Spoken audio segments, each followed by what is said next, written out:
de la semaine, vous êtes là, branchés nombreux sur vos postes téléviseurs pour suivre votre tranche d'animation matinale.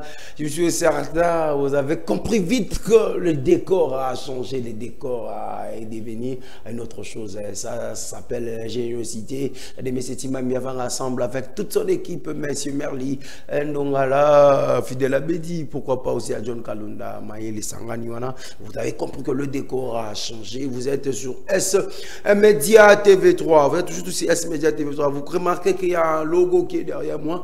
En même temps aussi, vous êtes sur S Matin. Ne vous posez pas trop de questions. S Matin, S Matin. Non, non, c'est toujours nous. Joura John est là. Nakombo Tata, Père Moana, je les ai déjà cités. Ils sont derrière les caméras. Hein. Fidel Abedi, Merlin Ongala, John Kalunda, ingénieur Timambiavan qui assure du côté de la régie finale. Vous le savez tous, nous émettons depuis Kinshasa, nous émettons depuis Kinshasa et vous nous suivez depuis Congo central, vous êtes à Kisantu, Mbanzangungu, vous êtes à Kasangolo aussi également, pourquoi pas vous, tous les gens qui nous suivent du côté du Congo-Brazzaville, vous êtes à Congo-Brazzaville, Pointe-Noire, Poto, vous suivez un peu partout, en beauté, Nabenon, et à Kinshasa aussi, vous êtes à Kimbateke, vous êtes à Massina, vous êtes à Kingasani, vous êtes à Mongafula, vous êtes à Bandalungwa, vous êtes en Lemba, vous êtes à Lingwala, Kisenso, vous êtes à Makala, vous nous suivez un peu de partout une cette télévision avec plusieurs téléspectateurs. Et ce matin, comme j'aime beaucoup vous le dire, cette tranche d'animation matinale a pour objectif de vous informer en temps réel, une tranche d'animation matinale qui a pour objectif de vous informer en temps réel, de vous divertir ensemble avec vous, de mettre de la gaieté chez vous à la maison, hein, vous comprenez un peu, c'est comme ça que nous avançons et de réfléchir ensemble avec vous. Aujourd'hui, on aura un très beau sujet. On va parler sur les enjeux politiques de l'heure. Les enjeux politiques de l'heure, ensemble avec une demoiselle qu'on va annoncer bientôt son nom. Elle sera déjà là. C'est Gloria Senga Pandanchala. Gloria Senga Pandanchala, membre d'une partie politique que vous tous, on va remarquer cela ensemble avec vous. Un moment à l'autre, elle sera là. On va essayer de partager le même plateau avec elle, parce qu'on est beaucoup plus habitué de parler avec lui. Mais aujourd'hui, ça sera pour notre première fois de recevoir une dame sur notre plateau de S Média TV3, qu'elle va faire son intro bientôt là, mais quand même, vous savez tous que non, on est en train de passer pendant tous ces moments de pluie. Hier, on a passé à une très très grande pluie, vraiment, une très très grande pluie. Gentini Ngobila, Lobingai, Bamemanga na Mkongo, na Futaki 500 francs, Bamemanga na Mkongo. Donc c'était un peu ça, vraiment, on va essayer de parler ensemble avec la dame, qui est Gloria Senga Pandanchala. Si elle sera déjà là, on va parler avec elle, mais on va profiter d'abord dire merci à Dieu, dire merci à Dieu, celle qui nous a fait grâce, et c'est celle qui nous a permis en sorte que non, tout la mukalelo, qui a permis en sorte que tout la mukabisonabinolelo ensemble, on va dire merci à ces dieux qui nous a permis, qui nous a fait cette grâce de se réveiller ces très beaux matins, parce que faut se poser des questions. Là, qui a battu mbula balamu ki biente, balamu ki biente, bamsusu ba dindaka. Mais quand même, si Dieu va nous faire grâce à chaque fois, il faut quand même dire merci à lui. Si on partage le même langage avec l'ingénieur Timambiavan pour lui profiter à dire merci à Dieu, c'est lui qui nous a fait grâce, c'est lui qui a permis en sorte que tout s'est réveillé ce matin, parce que tout mususu balamu ki biente ba mususu balala ki biente nzambe wana salibiso ngulu ya rolamuka na moko alelo. Timambiavan, si on partage le même langage avec toi, tu peux nous donner les clips du jour pour dire merci à Dieu, pour profiter aussi également. Je vous signale déjà, elle est déjà sur notre plateau, bientôt vous allez le découvrir, hein. Elle, Madame Gloria Senga Pandanchala. Gloria Senga Pandanchala, on va le découvrir ensemble. Bientôt, la Timambiavan, tu nous donnes le chanson du jour pour dire merci à Dieu, et puis on va revenir après.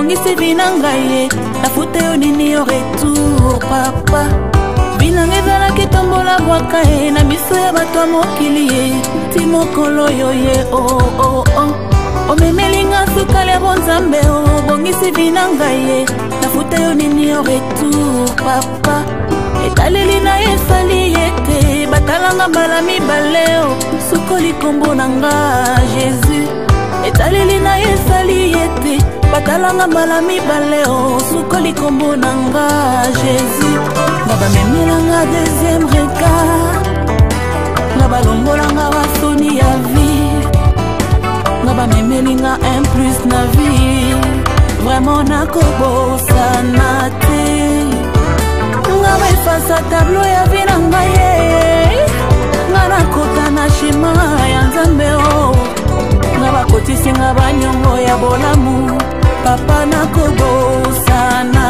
te nakokota ngango te bambala papa kotelanga ye leki ebele na bomoi na ngai taba ya bonane papa boya na liwa soki naza na pema ezangolu na ye talanga na liso ya ngolu ayoyo boyelanga te nazonga na ndaku afungolelanga maboko ayambanga okanisa nasala eloko te tungisi me mwana ngai papa oza malamu batiko papa oza boboto batiko olekeli mayele na ngai ye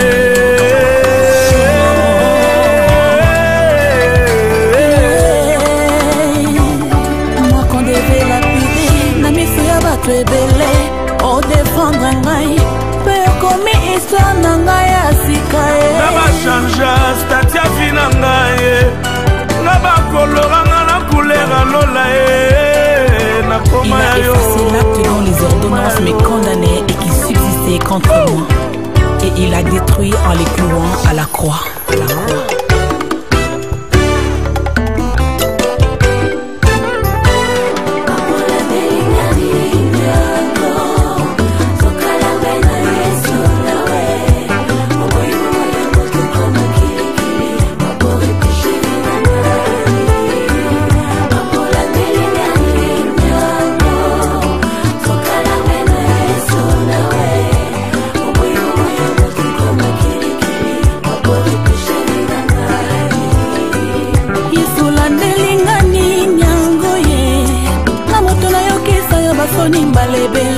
À ma grande surprise, okipete ochema boko na salite olokoti ngai osokoli ngai nandimaki te olimbisinga mpe obosani Yesu na peso nini yaya lokumu nyonso yayo mokongo nawe engangi te meyokani tina kati ya motema na ngai oyelanga ebandeli na suke ye soki ozalaki te elalela nzuga lela sambo eza te na motema ye tika nakanelanga to kozalazala na yo avana mono na miso nalola ye tika naganye nanga to kozalazala na yo.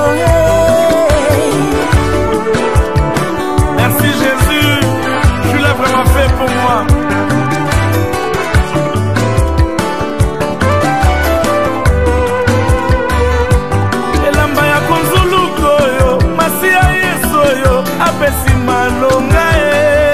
Pas question de marche arrière, on a décidé Kolanda Yeso yo ya ya ya. Pas question d'état, on a décidé Kolanda ya ya ya.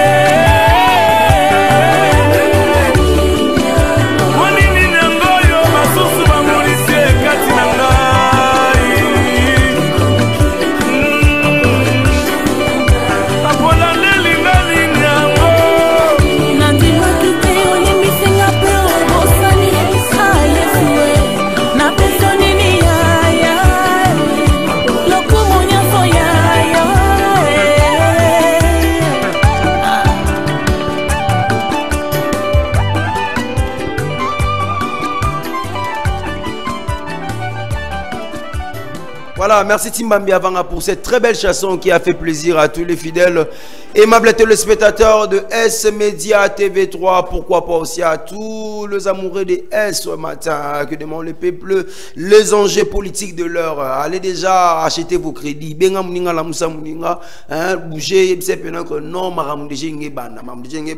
Madame Gloria Senga pendant Chalaza déjà, on va tous lui découvrir ensemble. Madame Gloria Senga Zanani, ambition politique nezanini, pe analyse nezanini pour la lolenge mboka na biso kende ngazolo ba déjà lobby.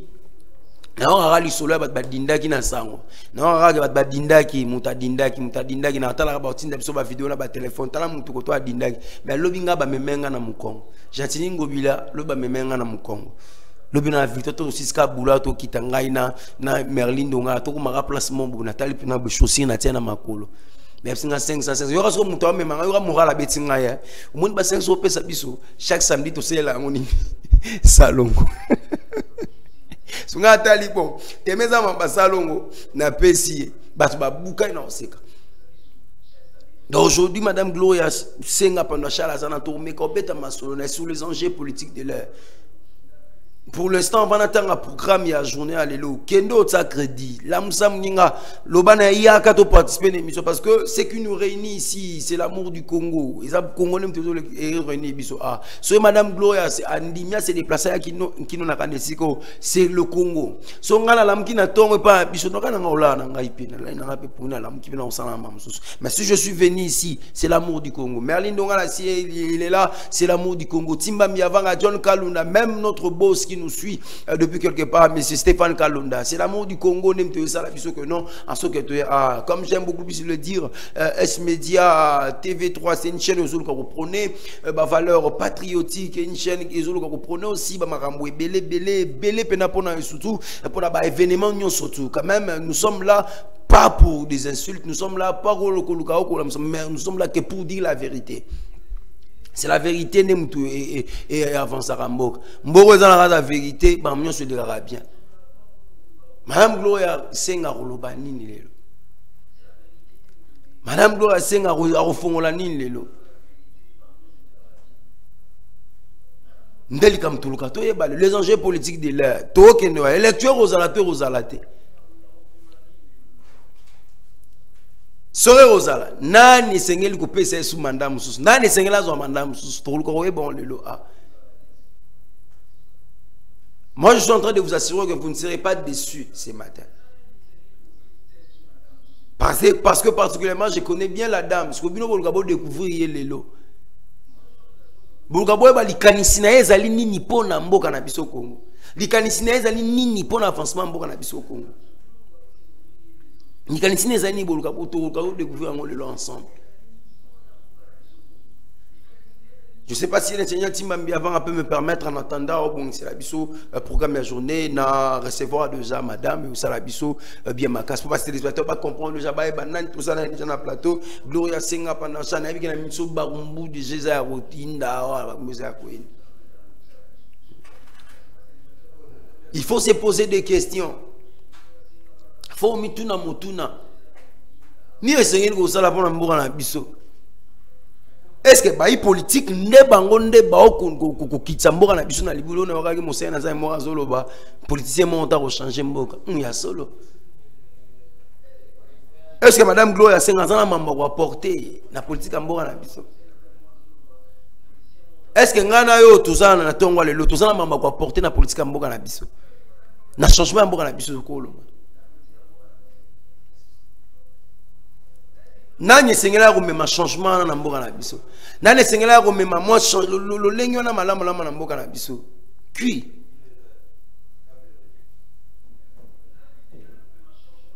est-ce que esenga te renouvellement la classe politique?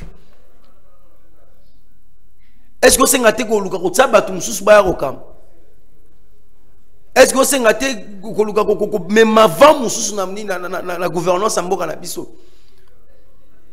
Ou soit on peut toujours continuer à recourir toujours à Batatan. L'homme te parle le rôle de la jeunesse sur la politique de notre pays, la RDC. Intervenant lobby, monsieur Shadrach Bamba lobby, jeune ou pas, ils ont intelligence. Parce que ça n'a pas jeune soupe porté on n'a pas coquille t'es prêt à venir en tout le monde même là bas ministère rébellion ah bah jeune ministère flop na flop.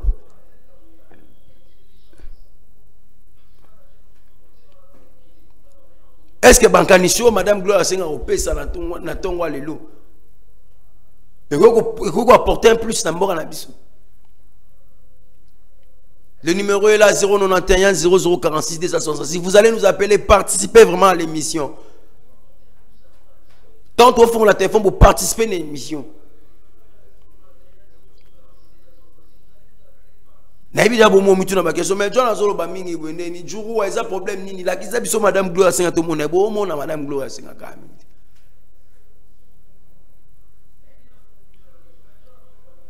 On va comprendre ensemble avec vous que ce que madame Senga a pensé pour l'avancement de la biso. Quelles sont les ambitions politiques à madame Senga?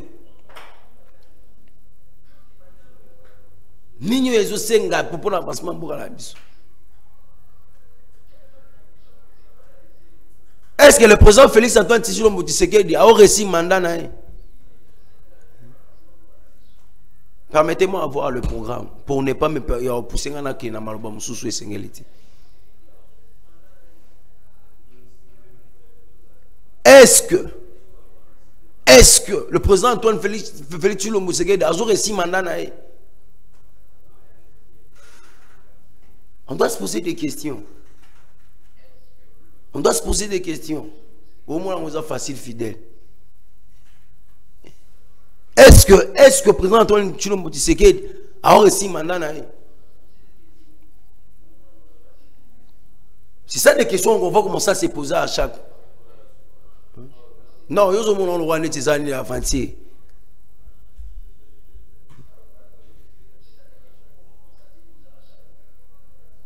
Nani azosunga mukonza mboka te. Na azosunga. Bon moi bilili les ayons beaucoup monde ndemo konza mwa enda ko inaugurer ba salle moderne enda ko inaugurer hôpital moderne. Beaucoup tout le monde ensemble na bino beaucoup monde pena ndenge konza mboka osake ba musala. Toko ka peto ba likanisi madame Gloire Senga so azolo ba nini.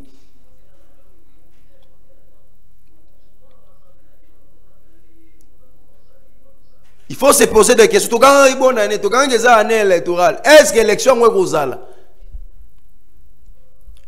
Nous avons déjà prophète Mora déjà que non écran prophétique naï élection aux à la reporter. Et on a mis tout dans la question. On va passer la Nzambe. Bino bomo na rezala ramba élection. Bino na ramba président. Parce qu'il y a est-il le lot, mamba est-il le lot bomo na rezende nini. Mukoni prophète Mora la mukape baba na Nzambe dans mon esprit bon dans mon esprit je suis en train de voir. La guerre de l'Est, c'est aussi la joue, Kangi, M23, Tokamasi, Boumi, Kagame, et tout ça. Tout le monde rappelle nos professeurs. Mais professeurs, élection, à la repousser. Toi, la religion, mon peuple, il y a des 4e président, il y a des présidents souk. Mais l'autre roman a 5e. L'autre roman a 5e. L'autre roman a 5e. Élection aux alatés, nous avons une élection repoussana. Bino, donc il y a Bison Nzambe. Toto ba bino Nzambe. Il y a l'accès à politique, l'accès à président, politique, président. Et maintenant, nous connaissons les pétrole rappel Nzambe à Bino, la moukim comme ça, TVB, Téné, Zana, Nzambe Azotali Sangai, que Mbogezo, Bongambogezo avancé. Nous connaissons bien le professeur Bimapé à budget. Budget mot exact. Que non, Zambata Sanga qui a parti à 2023, c'est aussi ça, on doit atteindre le budget, budget au servir, au servir. Nous, on peut toujours écouter dans l'ambois SCC.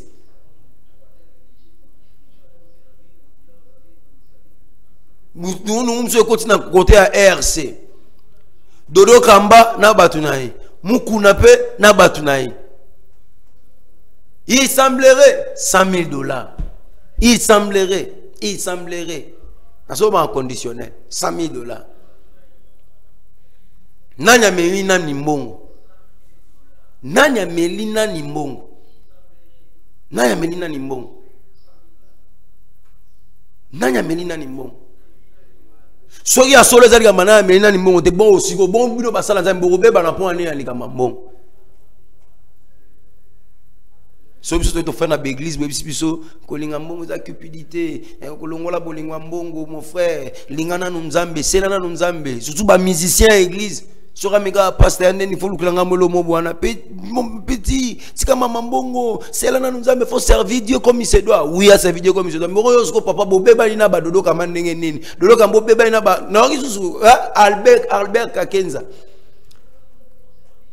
parmi des gens qui participer qui na olongwa nani ya Sony Kafuta mais ce que yo beso na ngamba mukuna yo beso na ngamba mukuna tomi tu na problème nini tomi tout l'ensemble a besoin de nos problèmes nini pour la niga les années ma élection faut le repanzara même na basala nzambe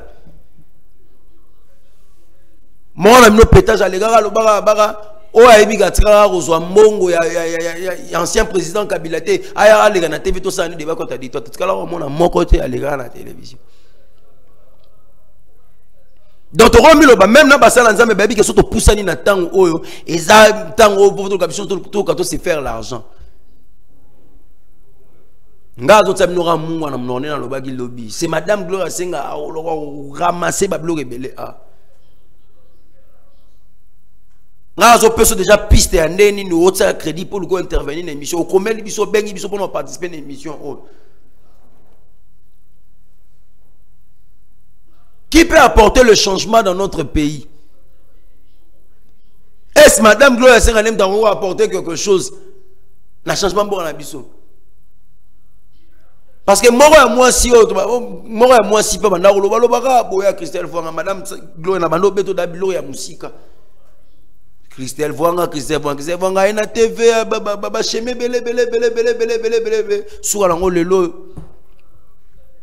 Ata mention morote si toga à ça. Atingi pulolo, ngai mo na reçoit ni gestion SNL, mo na reçoit gestion SNL. Tala ba exemple belé, tala ba cheme belé. Mboko zo senga fo mutu boya zo batsa mutu na mutune sika na e tingi pulu depuis au kota ki na yo SNL de l'estage ngo yo sina na ngote donc même ali et l'homme de changer toi toujours na elo na toujours na même politique toi toujours na kata même ali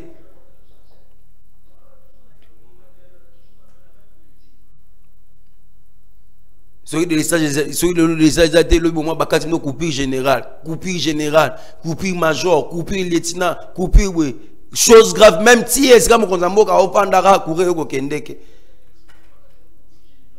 Tingi pulul. Si ma mère bon c'est dans la publicité déjà. Et so peut ça passe to mi tout na moto na nani sengela bon ça na ko apporter un plus. On va permettre à nos téléspectateurs balanda la publicité puis on va revenir pour se conscientiser maman directement à Madame Gloria Senga qui est déjà sur notre plateau. Si ma donne nous la publicité. Ça y est, on y est. Enfin, c'est maintenant.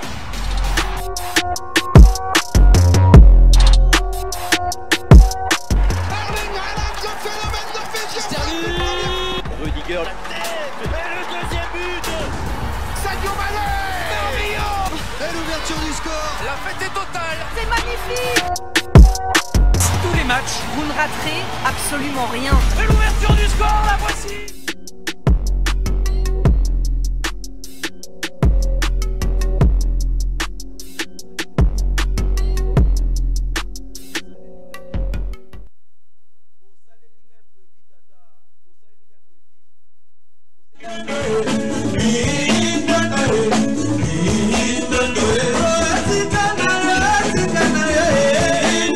Oh, Bozomonawa et Aba généraux. Oh, Babengaka ba généraux de King. Force One, Dangerous. Toi, Babi Force One, Dangerous. Donc, Basangani, Bakomi Force Moko. Nous allons continuer à la King qui s'est remené à Tozo ya Kishasa en février. Tu honorer na tombe nae et après tout ça va spectacle na bachetema partout. Ba généraux à Victor et Leison Bissono Sotoza. Rendez-vous à ne pas manquer. Mois de février grand hommage à King Kester Emenea. Minga Rolobezate, magicien, Copperfield. Tokutana Bongo, Nagata Kini, le 18 février 2023. Kunga Egolata Forme.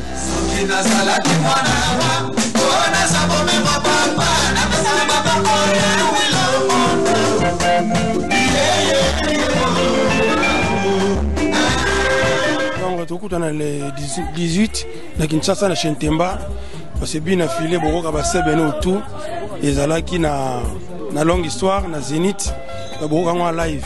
Donc tous les Congolais, tous les fanatiques à Victoria Eleison, il y a King Kester tokutana na Shentemba. Au mois de février na Kinshasa. Les généraux de King Kester est mené à Baïba. Tous les généraux à Kinshasa. Et moi, c'est dans l'endroit le président de l'écouter. Je serai de la part.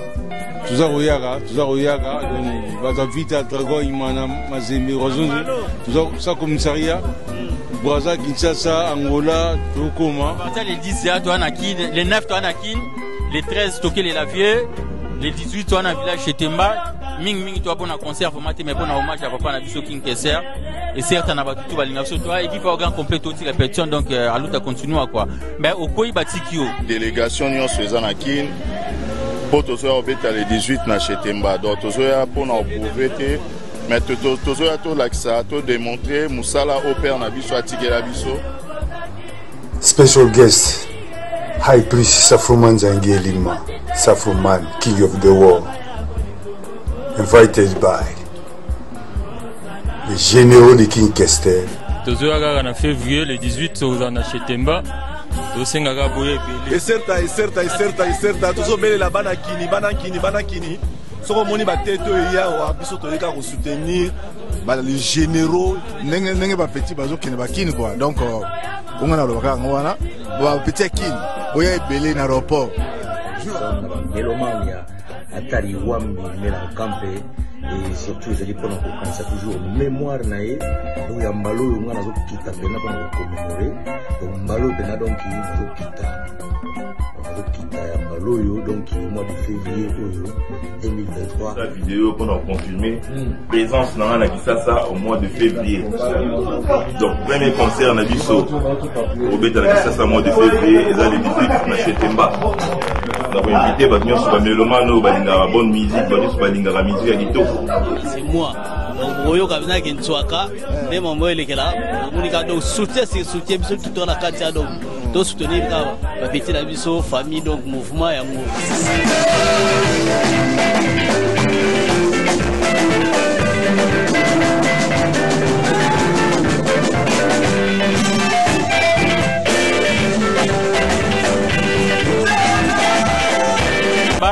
Ming toi bon concert format mais bon hommage à papa na biso King Kester et certes na batutu balinga biso toi équipe organ complet aussi répétition donc à l'autre continue quoi mais au koi batikio délégation nyon sezana kin poto so obeta le 18 na Chetemba donc tozo ya pona prouver mais tozo ya to l'axa to démontrer musala au père na biso atigela biso. Special guest High Priest Safroman Zangi Lima Safroman King of the World. Invited by les généraux de King Kester. Tozoyaga en février, le 18, on a chez Temba. Tosengaga boye belé. Et certes, tozobele la banakini. Soko moni bateto ya wa biso toleka ko soutenir les généraux nenge ba petit bazo kene bakini quoi. Donc on a le baka ngwana ba petit kini boya ebele na aéroport. Melomania atari wambi mela campe et surtout je dis pour nous ça toujours mémoire naé donc ya mbalo ngana zo kita pena pour nous commémorer donc mbalo pena donc il faut kita ya mbalo yo donc mois de février 2023 la vidéo qu'on a confirmé présence dans la Kinshasa au mois de février donc premier concert na biso au beta la Kinshasa au mois de février et là les 18 na Chetemba. Nous avons invité Batmion sur la mélomano, la bonne musique, la musique à Gito. C'est moi. Oyo kabina kinchwaka ne mambo elekela munika donc soutien biso tout na kati ya donc to soutenir ka ba petit la biso famille donc mouvement ya mo.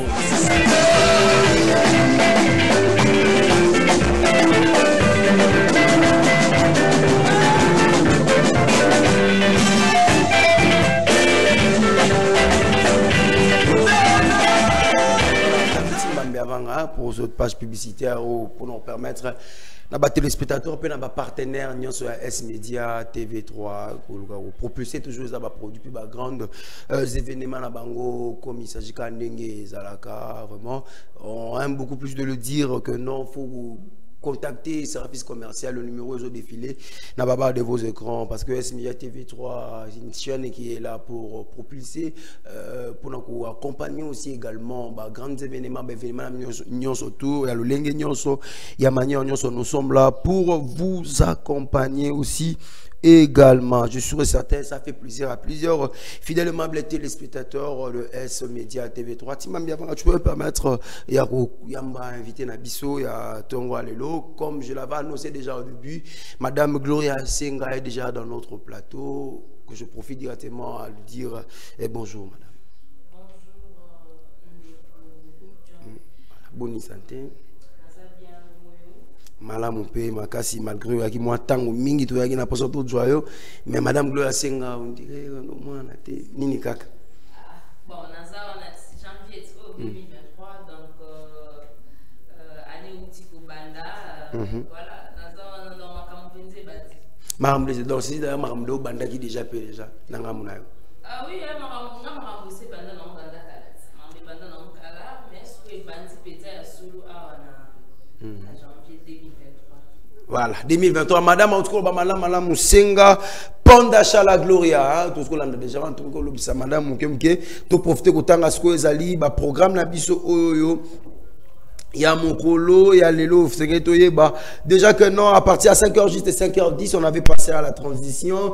De 5h10 à 6h juste, c'était la musique kimbangiste. De 6h juste à 6h15, c'était la détente. Et de 6h15 à 6h50, émission 100% WhatsApp. Et de 6h50 à 7h juste, on avait passé à la publicité. De 7h juste à 7h15, c'était la détente aussi également. De 7h15 à 8h juste, c'était la rediffusion de l'émission sportive S-Sport, et de 8h juste à 8h30 la danse, et de 8h30 à 9h juste c'était la musique, et de 9h juste à 9h30 S matin, comme nous sommes là ensemble avec Madame Gloria Senga Ponda Chala, tous allez déjà dans le plateau, et de 9h30 à 9h40 on est passé à la publicité, et de 9h40 à 10h30 ce matin nous sommes là tous 6 à 10h30 déjà ensemble avec vous, et de 10h30 à 11h juste la musique, et après de 11h juste à 12h juste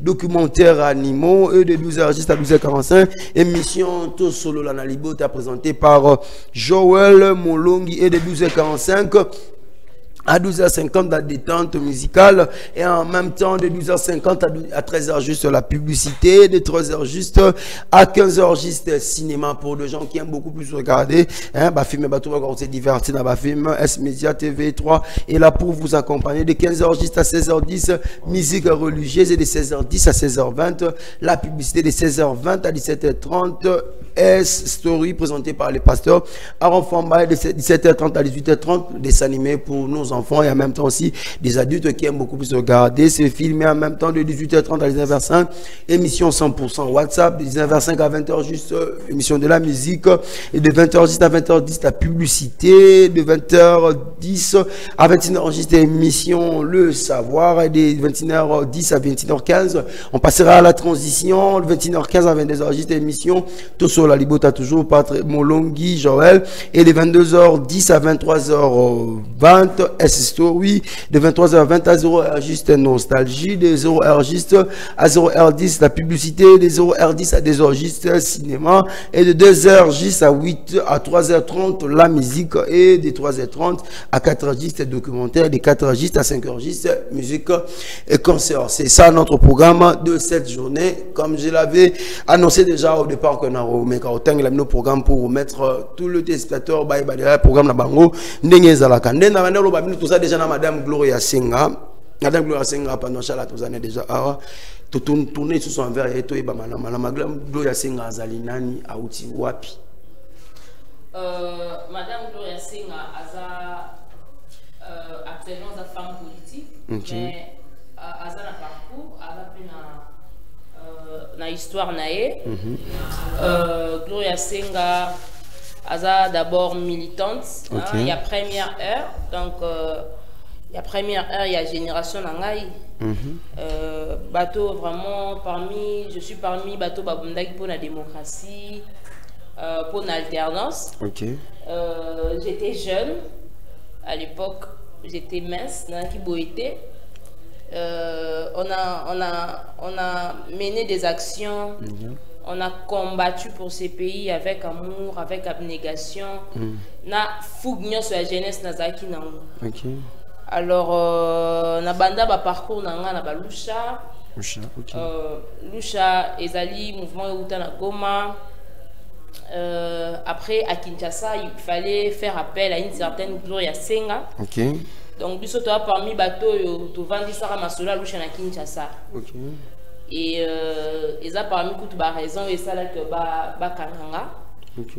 Donc ça va kacho. Na ça pena baboloko na kota baboloko. Na kota ba makala bakanganga na ba aner na ba kancha chikuna ba 2016. Donc entre 2016 et 2018 ma vie est qui penza prison aner Hermora en cachette. Donc il y a qui penza ce qui caractérisait ma vie à l'époque là. Donc il n'y avait pas le choix. Au moins il y avait ce qu'on pognait loco la vie au parce que c'est le j'ai aimé mon travail d'époque. Il y a activiste, il y a droit de l'homme, il y a militante. On préférera plus militante. Si on a regardé le coin militante, parce que on a toléré injustice sociale. Donc voilà, on a bandé na Lusha. Après, on a créé mouvement Nangamoko Vici. Vigilance citoyenne. Donc, dans le cadre du mouvement, on a à l'époque là, parce que tu lances la campagne, ils ont eu une période d'élection, ils ont eu pendant la période électorale, des initiatives où on a relancé la campagne congolais côté Kakibumutu pour Nanzala. Au fait, le titre de la campagne, on est objectif moko. Boyebi pendant la période électorale, surtout pendant la campagne électorale, les candidats ebele ba utilisera corruption. Corruption est ba manière ebele. Ba polo, ba loso, ba soso, o ba kaboyela la population pour na romeka pour corrompre conscience na bango. Bayara non pas avec un projet de société. Non pas avec des idées, mais on va présenter à la population les ambons au polo, tout ça. Et puis aux hommes que Congolais tous bakendara na ba manifestation ambongo. C'est ainsi à l'époque on a tout quitté. Le roi Tozali na contexte électoral, il faut tout lancer campagne wana. Malheureusement, campagne wana kenda kiti na sukate mko liboso ka to lancer ki yango bakanga abiso. Nde sika na kotara makala à l'époque là. Donc, Vici, donc, ils ont un mouvement où on a créé qui après Kendenanga, on a Loucha, on a créé qui Vici.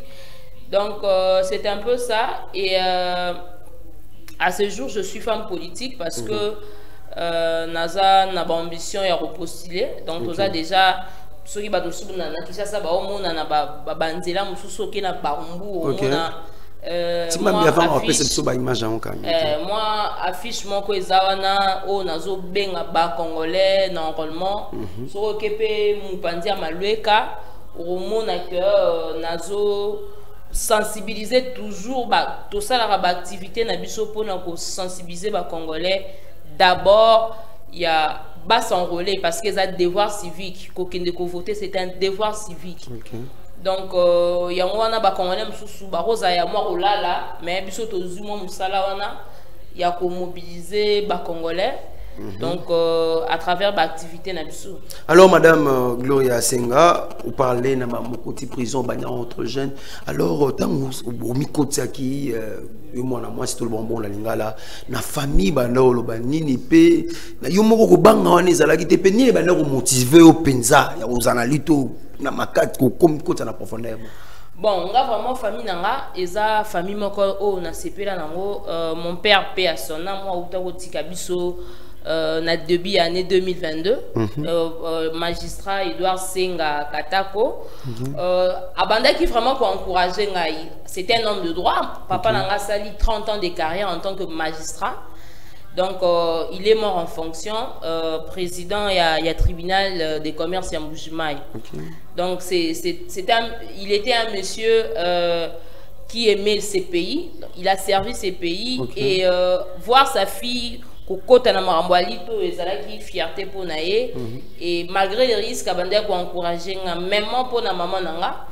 Donc, toute ma famille, ma soeur, tout ça, donc, Batounia, Soana, Bazaki, Batou. Bazalarana tilelo ba soutien na ma case eza vraiment famille nanga. Donc il y a ba gaz on entend que beta toi yuzana na case. Nga nazaka na kati mais omoni en tant que parent maman nangai akokaki ko ko banga mo mukie, a banga mo mukie mais après ayebi ki abi bon eza destin mwana na ko kanga ete na ko kanga eti wapi. Donc ma mère azaki ona pour na encourager nga malgré les risques. Je me rappelle ezalaki na marche ya suka oyo batu bakufaka na mois de février ba période ba laïque catholique bandé organiser ba manifestation pour demander les élections. Jour wana nde mama boyaranga na bima atelemela kanga penza lo biso ko bimise kenga na buta yote. Donc monika sko ba parents par respect pour ma mère na lo bakité na fin de jour na bibarate et puis c'est ces jours là bomara batebeli. Donc voilà, au-delà de tout en tant que parent aux anama ko banga mais ce que soko ebike mwana na bengama na makambongo o muno ozala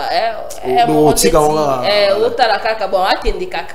Voilà, Nabili, tout le monde a ndenge babandoro les mati, ba réfugiés mati pour nous mobiliser, ba population, ba s'enrôler. Si on essaie de parler sur les ambitions politiques, Madame Gloria Senga sera candidate na circonscription nini pe ba des années nous parler biso mama ba corruption ba tout min ba somba conscience ya ba tout maintenant yo ba stratégies alignées. Est-ce que vous avez la population vraiment si maintenant? Bon, ma ambition politique nangai pour le moment, Nazan a besoin d'un comme député national. Élu à circonscription à Lukunga, Nenzamba à Osalama Amnaye. Alors, bon, c'est vrai, mais Batebele, Bazara Makelele, Baloba Mingi, qui va apporter changement, tant on va communiquer, va apporter changement. Je pense que tout ça est différent, mais il faut toujours signifier à Batou, rôle à député. Rôle à député ezako tunganzela te. Rôle à député ezako tchaba ponte. Rôle à député ezali assistant socialité. Député azali wana pona ko voter, ko proposer ba loi, ko contrôler gouvernement. Donc il faut toujours batubaye bakeloko wana. Tozali na ba ministère o ezali ko organiser ba secteur ebele ya vie nationale. En tant que député a ko initier ba motion. Quand il y a un problème, député a ko bengisa ministre na parlement pour se justifier ce qui va dysfonctionnement et ça na ba secteur moko boy. Par exemple na économie, tout le monde a ram awa. Même s'il y a eu pas assez de députés au Bazaki na courage wana ya ko interpeller ministre. Je me rappelle Mutukuto a initiaka azwara initiative wana ezalaki un député de l'Est. Mendet na bakina wana mona kata député qui noa mon côté azwaki courage ya ko inviter ministre ya petentique aya koloba yango. Donc il faut batouba et baka rôle ya député. Alors idée nanga ezanini na makambwana. Mais écoutez, nga naza parvenu te na makambu ya politique, c'est vrai, na outil, na activisme, mais on a vraiment une histoire dans ces pays. To démontra vraiment amour na biso po na mboko. To ndima ba prison na ba jeune âge. To kota ba prison, to rapeso to koti to tiki. mais tu continues qui c'était par amour pour ces pays. Alors ngai nena lobaka le jour où nazaki décision na bi na tiki makambo mouvement citoyen na lobaki na kotika la militante na âme na ngai.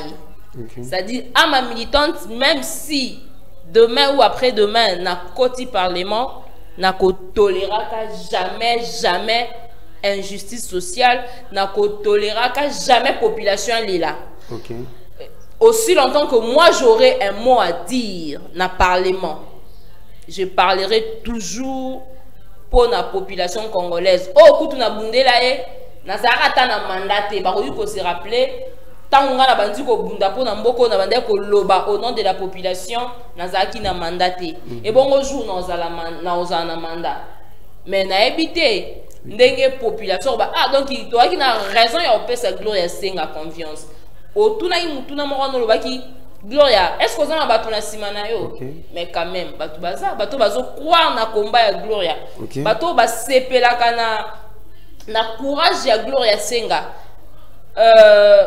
Batu wana bazali majorité silencieuse des alliés, même ça Roriko s'est manifesté boité. Tozo mon nango babisika tozo leka parce que moi je suis nazali ko travailler pour l'électorat nanga.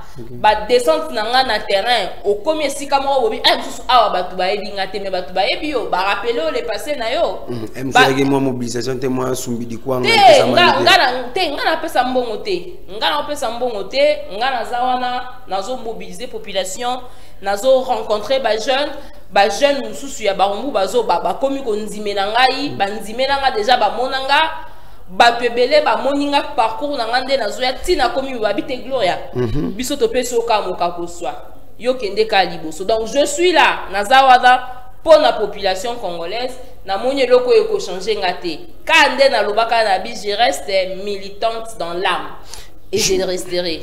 Je reste militante dans l'âme, Madame Gloria Senga. 1960 Kino Lelo 2023 tes ans on est bandeli. Ce qui balobi na yo otala malam RDC. Est-ce que il y a progression ou soit titozo zinda seka kuzinda? 1960 Tilelo 2023 mboka oyo ezali ko régresser. Tozo zonga rasima. Tozaki na ba belge, tozaki na posa indépendance parce que souffrance et les gars qui mingi tobité, ndele fois kende. Alors, bah, élite à l'époque, hormis Lumumba, les grands prêtres, qui donc sommet des sommets, il y a des politiciens congolais, des Patrice Emery Lumumba. Patrice Emery Lumumba, azaki victime de jalousie à ba congolais. Il faut tout le bayango. Aki victime de jalousie à ba congolais, ne babomai. Donc, pour ngai na considéraka Emery Patrice Lumumba comme le sommet des sommets. Na Congo. Na kama mkomusu na kenda New York na fandi na moni na otala documentaire moko ya ba noir américain. Balakisi Lumumba bazo zoyer lokola icône ya lutte contre la ségrégation raciale. Emery Patrice Lumumba ngabi mais muto soki bato libanda neti ba noir américain ba ozoyer boye mais ce qu'on a mboka na biso pourquoi tozo Lumumba na ba niveau anate. Alors pour revenir na idée de départ tangu tolinga ki ba mindele ba kende to kanisa ki ke ba elite ba laki à l'époque wana ba obongisa mboka ezaki nango groupe abatu moko be babandaki ko envier ndenge mundela lataka ndenge mundela liaka ndamela champagne ndenge mela champagne asukola na piscine yetita ngando batu wana ti bando mona bon babibiso pe photo ko ma place wana yango wana bomona ki tango mindele bakei ba congolais bazu pouvoir des désordres banda balobaka l'histoire se répète. Sokotali histoire politique ba événement ya 1960 eza différente na ba événement mususu ezoleka mikolo. Lumumba mekika ko travailler boy les Congolais jaloux babandi au combattre Lumumba. Babandi Moïse Tchombe tout ce monde là contre Lumumba ti ba assassiné en complicité avec les Belges tout ce monde là. Occidentaux, Babomé Nabiso et héros national. Mobutu prend le pouvoir par coup d'état. aye na clique na ye ya ba copain na ye na les gens ya batu ekolo na ye OK ba bandi makambu na bango ba kei na ba zairianisation ya ba entreprise retour à l'authenticité tout ça ba installer ba instaurer parti unique na bango MPR et c'était ça vraiment Toko Bengango le début, tout comme Toko Bengango la continuité, il y a calvaire, il y a bas congolais. Parce que Banda depuis colonisation. OK. Et vous voyez, on a vécu 32 ans de dictature. Il y a Mobutu. Bon, non, toi tu n'es pas de la génération de Mobutu. Encore condamné, oui. C'est vrai, je ne suis pas de sa génération, mais l'histoire existait. Okay. Et puis, fait Eza démontrable. Mobutu a eu pouvoir. Bon, tous malobakao, ezalaki tata bomo comme tribalisme, banda rappé déjà wana tribalisme n'est pas comme Mobutu ezalaka déjà. Corruption, népotisme, bamonyo soana. To banda ok nango. To comme en 1990 conférence nationale souveraine. Bazwa ba résolution de la conférence nationale souveraine, batikala ko appliquer en côté. OK. Le discours à Mobutu o alela kawana, comprenez mon émotion, ezara nango kaka ba larme de crocodile. En fait, ce qui te comprendre sens. So patara vixé. Ce qui te comprendre sens il y a ba pleurs, ba larme à Mobutu wana ezaki du fait que abanda ko regretter multipartisme mais au côté na mboka tata bomoko maman bomoko wana ezate. En fait moi je suis un peu sceptique tant batu balobaka o tata bomoko ezai kolobaka rapoto toza biso nyonso ba nekolo morote elinga kolobake il est le seul le maître ye mutu azo régner tata bomoko maman bomoko donc ekolo bomoko donc il parti état wana. Okay. Concentration au pouvoir wana. Donc ebanda qui est un peu ko glorifier moi ebanda qui est un peu ko pas ko glorifier mais ebanda qui est un peu ko pesa moi poids na système na wana ya dictature o installé qui wana ya botata bo moko parti be moko wana impère. Donc vous voyez que tous les ici 32 ans 32 ans, il y a dictature dans Mobutu, alors qu'il y a 32 ans, on a énorme progrès au Kaiko Salima. Toye wana, ceux qui Mobutu par exemple a organisé ba élection, ceux qui a respecté ba engagement dans la conférence nationale souveraine. Tolinga qui jamais te connaître Laurent Désiré Kabila. Rébellion oyaka afdel et renversera pouvoir neto ngato connaître ya moté. OK. Toi qui koyeba yango parce que na moté mama be na ye, na moté mama be ya Mobutu, c'est vrai. Il faut to lo bango c'est l'histoire. Ce qui a salaka makambu bien, mais le lot toza boité. OK. Laurent Désiré. Laurent Désiré aye, na afdel na ye, na ba Rwandais na ye, na ba Ougandais, na ba Angolais. Bino mo bomoni situation nini? À partir de 1996, la tuerie na Est et bandit na arrivé à ba réfugiés ou tout ça c'est l'histoire. Ba Congolais bazala assassiné na Est wana de 1996 style lo. On compte des millions de morts na partie Est et Mboka la biso. Tokei na ba San City, accord de Lusaka, tout ça pour na Luka Kimia. OK, partage à gâteau et bloc. C'était pour la paix. Toye ba RCD Goma et ba RCD KML, tout ça, tous ces conglomérats wana ba belligérants nyonso. Toke na ba San City. Nde toyaka kozwa résolution tokende na la toute première élection démocratique au Tosalaka na 2006.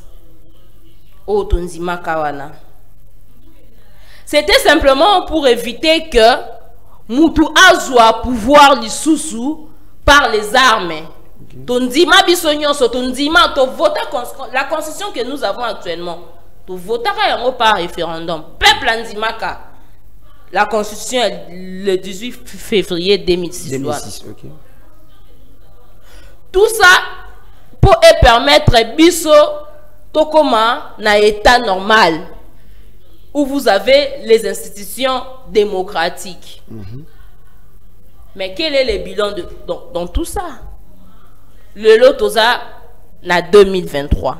Est-ce que passe à Congolais et Sili? Passe à Congolais si tu es mais Félix Antoine Tshilombo-Tshisekedi est en train de travailler vraiment le linga rond aussi la biso analyse il y a Ndengo Moni comme en 1970 jusqu'à 2023 on a tous compris que notre pays s'est régressé toujours on a pas très bon lobby continuité on est à passe parce que depuis l'époque coloniale tout ça toujours na passe alors ce que tant aux autres le lobby Mobutu Kasavubu Laurent Désiré Kabila Joseph Kabila Kabange wa Otekoleka mais le Félix Antoine Tshilombo-Tshisekedi so de tout ça au bilan ya Félix Antoine Tshisekedi Kobanda à continuer à côté de pouvoir qui nous sommes moi ba avancer zali ba avancer zate et ça Madame Glory tozo régresser hein tozo ngaka moi sima Félix Antoine Tshisekedi le chef de l'État a eu pouvoir en 2019 bon tout le bara 2018 2018-2019 a eu pouvoir. On va recevoir le premier intervenant. Là. Allô, bonjour. Allô, bonjour. Allô, bonjour. Au bien, soit peu comme on a. Et la bengi bino la partie ya commune à Komona de Gombala. De Gombala. On a intervenu pour la moi Charles Bima Kamwa Mobutu, on a les lagons larmes des crocodiles. Donc, on a mon habité. A évité quoi de la rater. On dit démocratie, le il y avait un plateau, à la finir, il y a un militaire, il y a un abîmé. De pesa likanisinayo na ndenge na mamtolo bela. Pesa likanisinayo. Démocratie et mboka oyo na ndenge nyonso tout na sur tous les plans. Démocratie. La pesa likanisinayo na pesa eboye. Na pesa boye. Tshisekedi abo masambe national, tozo na ndenge ya dictature oyo tata ba bundisa ka mais tozo na tango na po mutu ne sont normal. Sinon peut-être vous avez la même bêtise. On comprend? Démocratie et comme on a dit, la bêtise fait de continuer la bêtise, impunité de continuer oui, de continuer pour la mutaka de continuer. Bah on est sur ça, bah on doit de l'homme organiser ça atanga ya et si la poto soit pilote ya remettre mboka sinon peut-être vous coupa bon. Merci Ndeko. Voilà le numéro est déjà là. Vous nous appelez au diminuer volume à télévision. Participez à l'émission. Un jour, Théo Pessali Kanitinayo pour les enjeux politiques de la Madame Gloria. On peut continuer. Bilan Félix Antoine Tshisekedi n'est pas côté d'un pouvoir qui nous l'élo. Et Zaline Dengeni. Parce que, comme ça, on va avancer. Zaline de quoi Pessali Kanitinayo, c'est mieux que Kanganae Parlement. Tout ça, on a Nenge et Amubuta Nao Kambela Bisso. En fait, bah avancer zate toza li ko des régressions en régression. Koloba ketozo na dictature wana eza na volonté mutute parce que lelo na 21e siècle congolais mon côté a kondima un président de la République azongisa biso na dictature batu babundi pona mboko yo batu babundi de 2015 na 2018 batu babundi pena pona mboko mutu ondima susko zonga ndenge tozaki wana azate. Bon par rapport ya bilan mais c'est fait que c'est qui dit a eu pouvoir nayo ka batu mingi balobaka oh non asalika 4 ans asale le côté oh kuta kiboya te tant mutu azora pouvoir aya kate po ba bopesa ngai temps na sisa makamboana ebi kana mandat 5 ans donc tant aux pouvoir nayo projet de société nayo programme nayo de gouvernance nayo déjà il faut bandenge nini et koki kozala réparti na temps oyo sa nango ya mukie wana azui pouvoir de 2019 till 2023 ça fait déjà 4 ans né azui pouvoir na wana. Qu'est-ce qu'il a déjà fait? Bon soki tobi ke tant eza mukie Congo eza munene makambo eze belé akutaki mboka vraiment ya kokufa là c'est vrai mboka akutaki mboka pena ya kokufa par terre.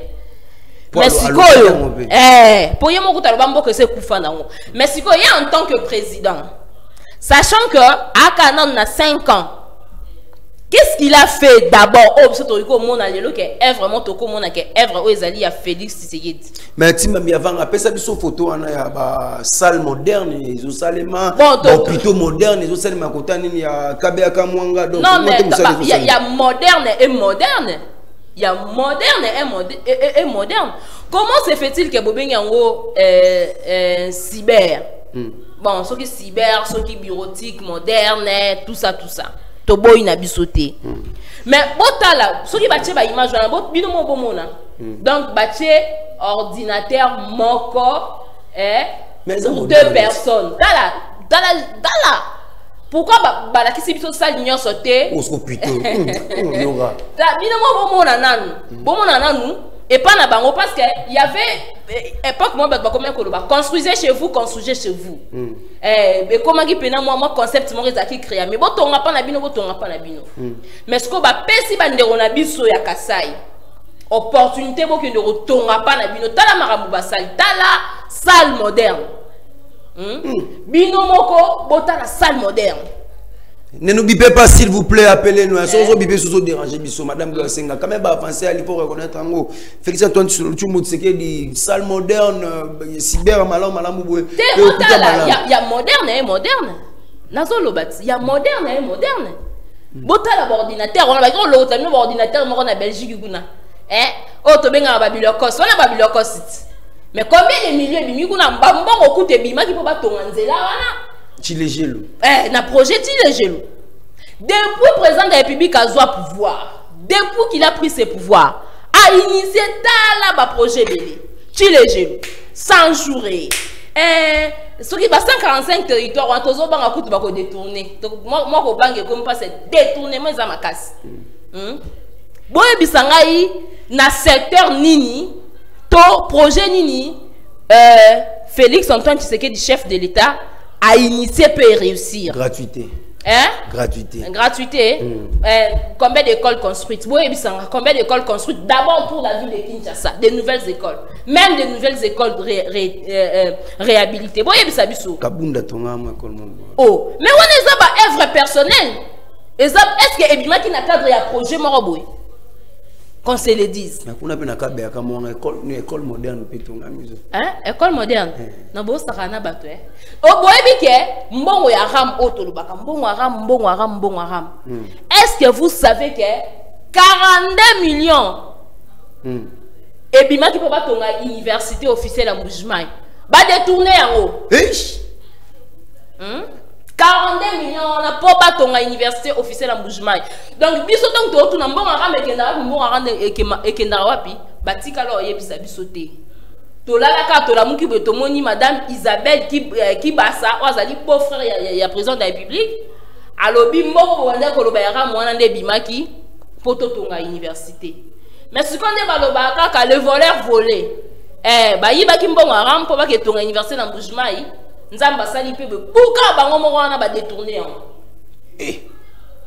bozomona. Donc boye bisanga yi na secteur nini otokolo bake le bilan est positif parce que ba projet tout boy bisanga yi et là on ni ba tongi na cadre ya projet Tilégelo oye monani pena na biso ba sepeli na. Mais quand même madame Gloire Senga budget ça qui na 4 milliards na tanga matata pour yomta mama ko mais l'autre on a 15 milliards. Yoka 15 milliards c'est un problème té. 15 milliards problème té mais ce que to vivre en té to lié ba chiffre té. Il faut te palper en haut. Il faut te palper en haut de bolo baké non 15 milliards, même 20 milliards même 14 milliards. Bon même à 10 milliards. Dans le vécu de Congolais, na vie à chaque jour à bas Congolais, na sanya Congolais, est-ce boyebi que dollar est commis na 22 000 francs. Dollar est commis na 25 000 francs. Ni 10 dollars est commis biska msusu liko somba dollar ndeti bato ba futa randa kuna dollar et kaza fonctionnaire ba on futa eso msusu na to ya 20 donc pour futa ndaku oza obligé somba dollar parce que tant somba dollar osomba ngo na 25 donc 25 000 francs 10 dollars parce que budget on est ni beaucoup stabiliser monnaie.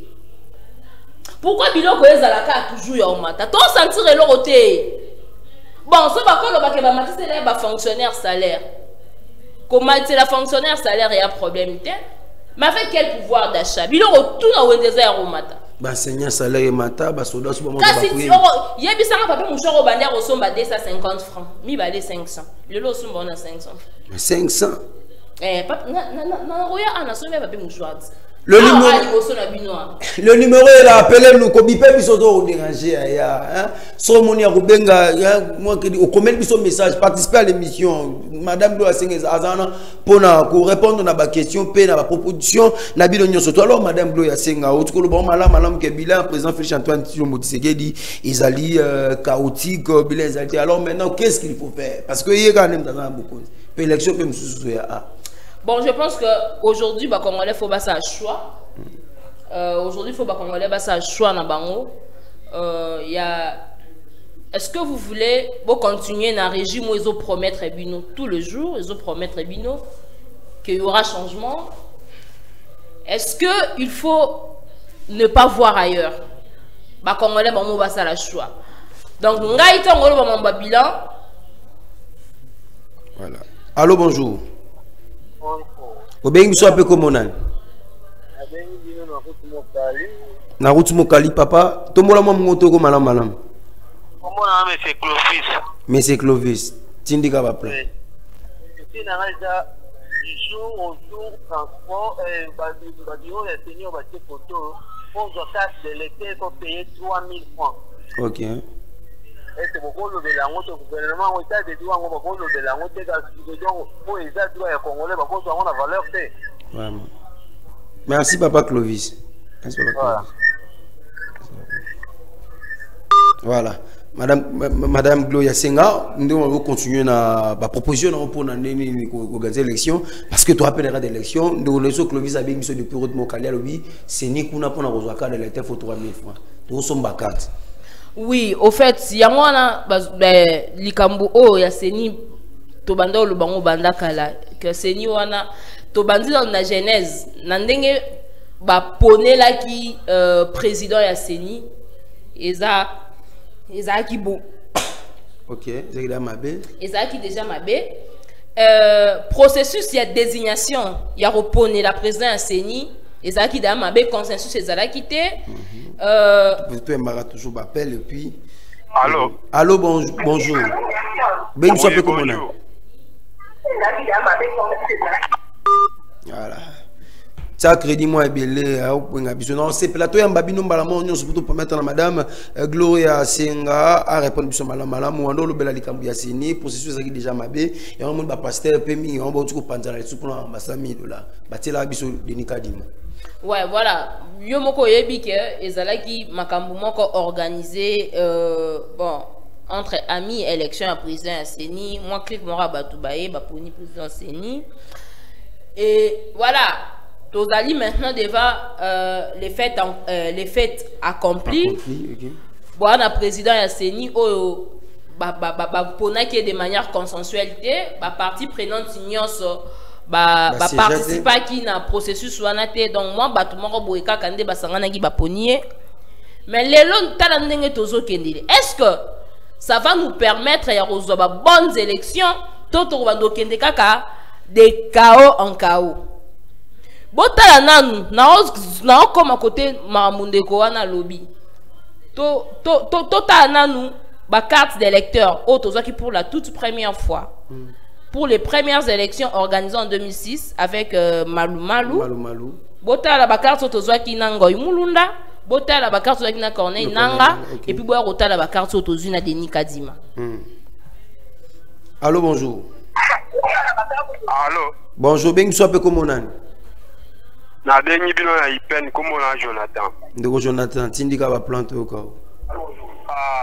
Na linga lo baboy moi masana lo ba bien bon moi ke mboka ta bino mo ba kongole mboka etambola mabe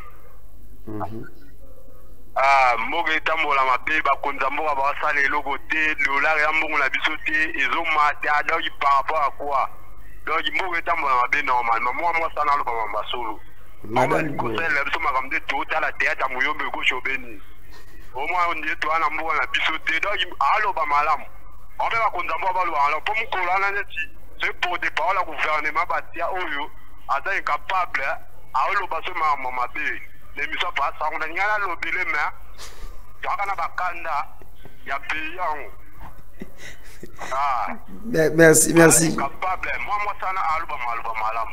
Batala de émission, bala na paix. Félix a 26 à la 20.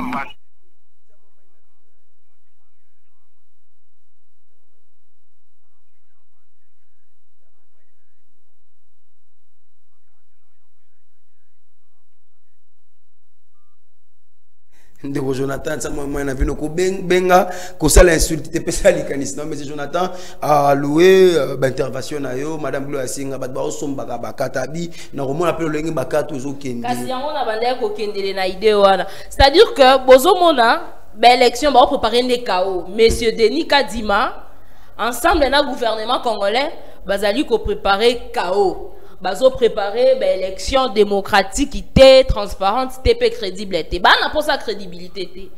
Comment se fait-il que na centre moko ezaka machine moko na centre ya munene wana avec plusieurs bureaux boaka na machine moko. Aujourd'hui la population quinoise dans son ensemble est estimée à 20 millions. Si vous avez s'enrôler, plus de Congolais qui ont des cartes pour participer à l'élection. N'a pas condition, participer à l'élection de pour les 24 Kalaming. Les 24 Kalaming, c'est un mois. Boye bananou, et ça faut parcourir quelques kilomètres. Toi, quand mais il faut parcourir quelques kilomètres pour qu'il y ait un centre d'enrôlement. En plus, réduire le nombre de centres par rapport au processus passé. Comme il y a tellement de gens qui ont Congolais, à calculer par exemple de 8h30 à 9h30, on a estimé qu'il y a une carte. En plus, on a pas carte. Donc, on a choisi. Donc, on va devant un dilemme. Soit je corromps, soit tu n'as zéli, soit tu n'as zongi. En même temps, on a un projet sur qui a coupé cette carte d'identité. En attendant, pour pas promettre chaque année que vous aurez des cartes d'identité. Mais en attendant, ces cartes, il y a des lecteurs qui permettent d'utiliser encore une carte d'identité. Si vous avez bisanga, nous avons choisi. Ba policier, ba agent ya senyuana. Ba osenga batumbongo. Est-ce que c'est normal? Parce que mutu alingi à répondre na obligation na devoir na civique na azwa carte na pour que na décembre que de voter. Mais au komi kuna au komi foutre la ngombongo alors que la République a dépensé des millions de dollars pour que ba machine à voter ba machine à servir biso pour s'enrôler et il y a mais et comme vous avez la biso be pave dans Babylone comment ba kende ko lokota ko na Belgique kuna tondeni tona Babylone ko si ya Corée d'ici du kuna tondeni voilà allô bonjour allô bonjour vous s'appelez comment on Aristote voilà Tindika va plan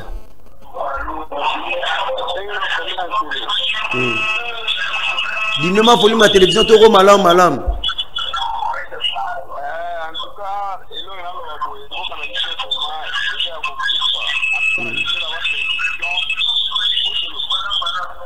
dis-moi pour ma télévision tu comme malam malam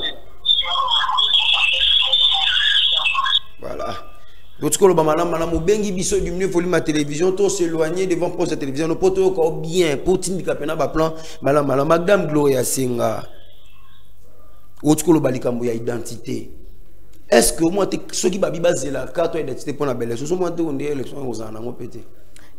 Bon, on avait en fait le gouvernement congolais ezaki na tonyoso et organisé identification ya ba congolais. Félix Tshisekedi Antoine a eu pouvoir depuis 2019. Okay. A prometa bokozo ba carte d'identité bokozo ba carte d'identité a prometa trop mais si ko pour la nini bo tia biso devant fait accompli bolo baké soit to sali nini ya nini élection soit toqué na ba carte d'identité bozo mo ateke ngwa tia biso devant ba dilemme. Allô, bonjour. Voilà, il est parti. Voilà, continue madame. Pour monter ngwa tia biso devant ba dilemme. Le gouvernement congolais avait tout le temps. Et le Koana est organisaka institution est organisaka ba identification ONIP. Et ça qui n'a tonyo soana. Bolingi ka boko manière élection pour nous rappeler biso mamba ba identité wana. Nous voulons aller aux élections. Même pas n'importe quelle élection. Bah élection est allée transparente, démocratique et puis crédible. Il faut être dans le processus moko ba partie prenante bazana ba doutité. Il faut qu'on rassure tout le monde. Mais actuellement avec ce qui se passe avec la CENI, bazo rassurer bisoté. Et là comment on dit que l'élection est crédible. Donc bandi dans l'enrôlement. Combien de personnes s'enrôlent par jour? Donc tout est organisé de manière à ce qu'il y ait chaos. Or, tout ça, on a pour ça, il y a marambo, on a pour ça chaoté, on a pour ça développement. Donc, la CENI, a ça là, tout pour que l'élection oyo est à la chaotique. Alors, biso, en tant que population congolaise, au bazan a soif et à changement, il est temps.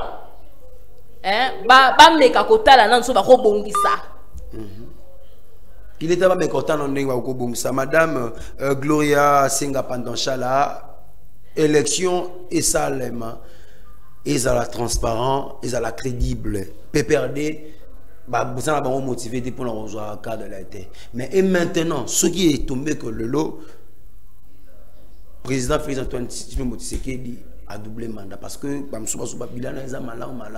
et vous étant que activité politique, il oppose à la moto comme candidat, les qualités pour la évolution et un beau cannabis.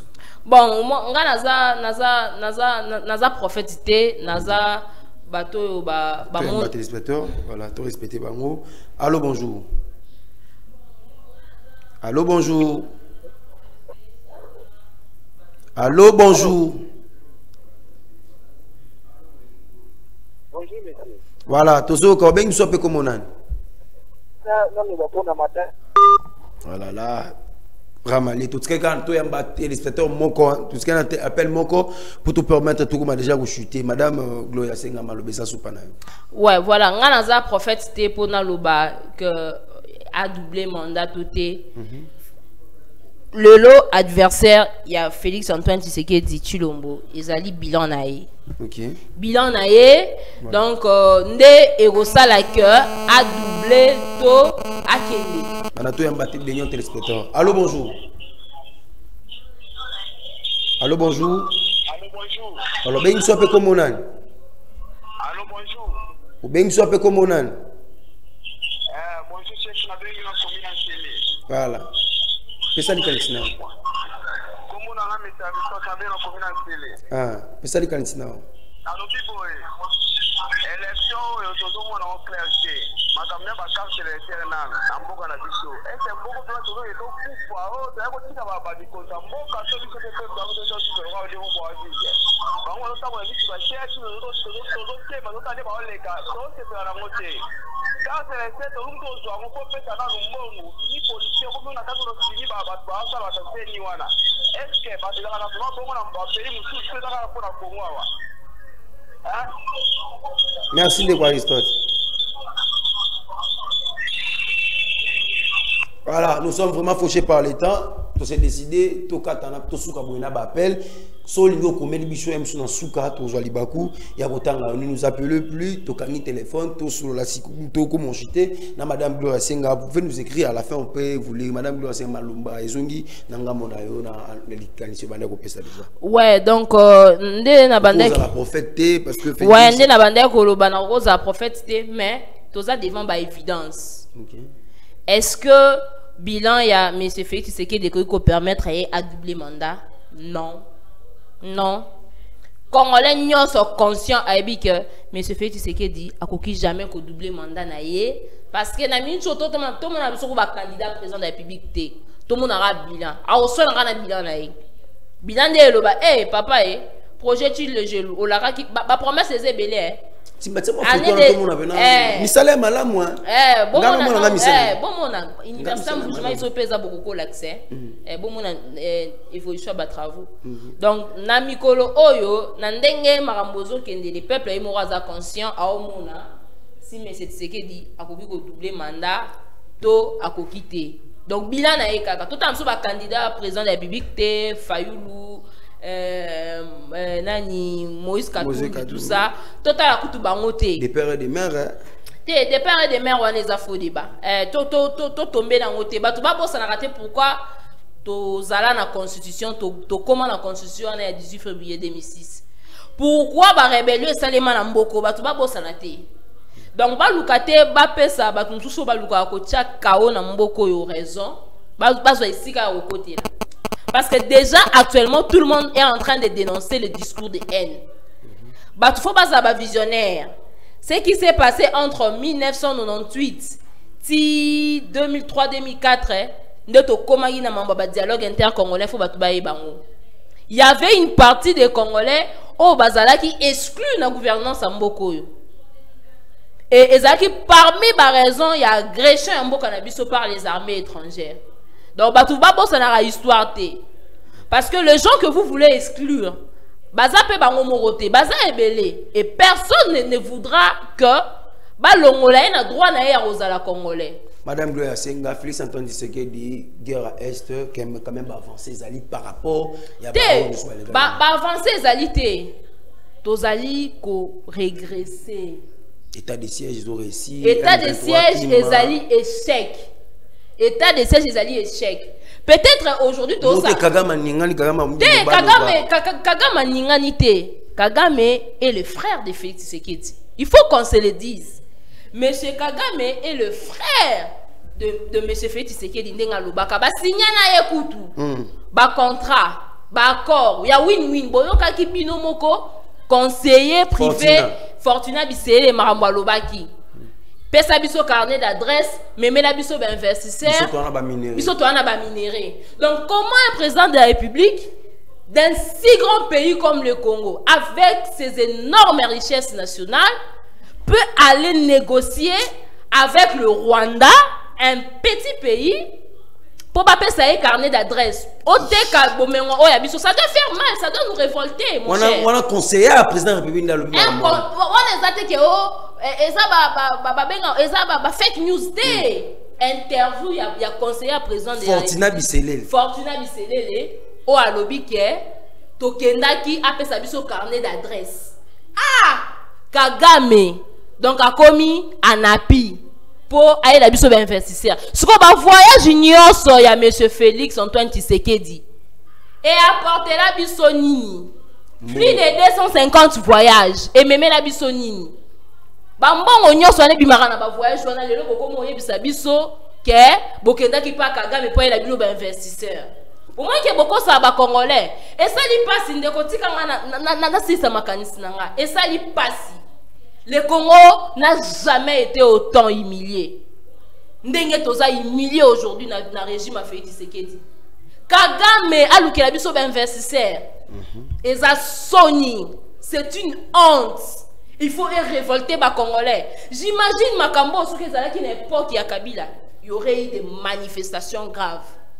Alors Madame Gloria Senga Toromo, Nasuka, ceux qui les gagné l'élection, qu'est-ce que vous pouvez apporter comme vent dans Mboka Nabiso? Parce que Batespoté Bazo continue toujours qu'on benga na biko mais la biso pour tout mekata autant na suka pour la team biavanga rota biso déjà et moi mon collègue de bani on va apporter comme changement dans Mboka Nabiso. Bon, moi en tant que député, n'a pas se limiter dans rôle n'a rien député. OK. Il y a qu'au contrôler exécutif, il y a qu'au ma proposition de loi à Malamu.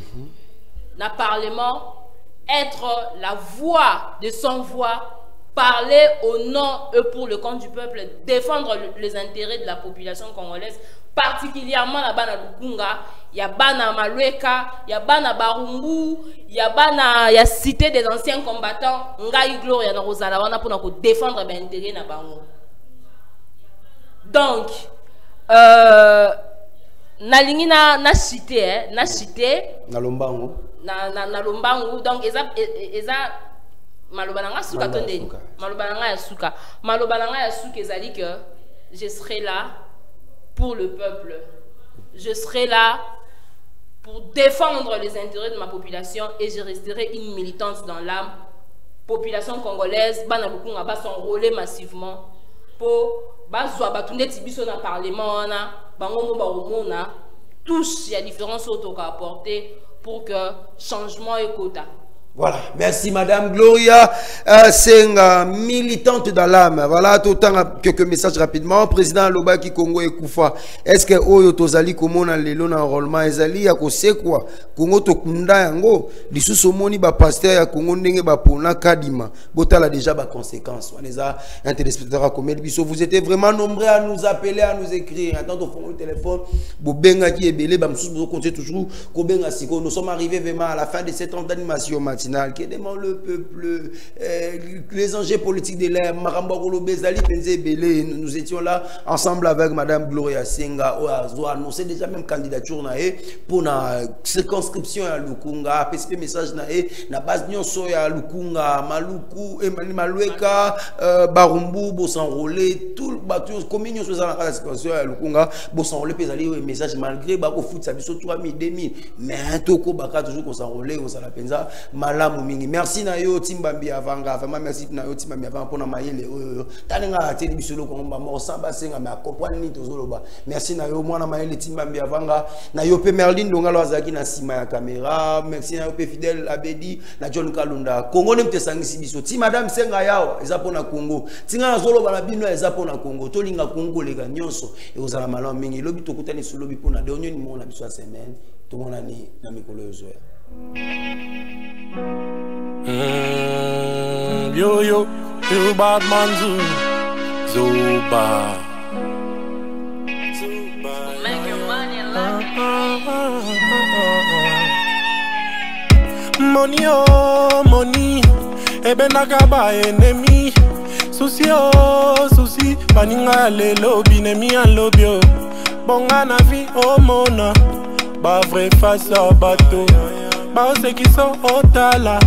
Pesa bango mokongo Bato bapakola kanye Loboko elesaka bango na pete Babosa na kabola Mume ya mabe Babosa na jamais You Yeah Abana na kiri Tubazo meye You Yeah Abana na kiri Tubazo meye Wetwawe, talaja wetu, wetwawe Kamunga wanyi, wetwawe Depuis uripata kuna konekana Wetwawe, mutombo wetu, wetwawe Makela wanyi, wetwawe Wenza kwa kipata, wepaka kusema nana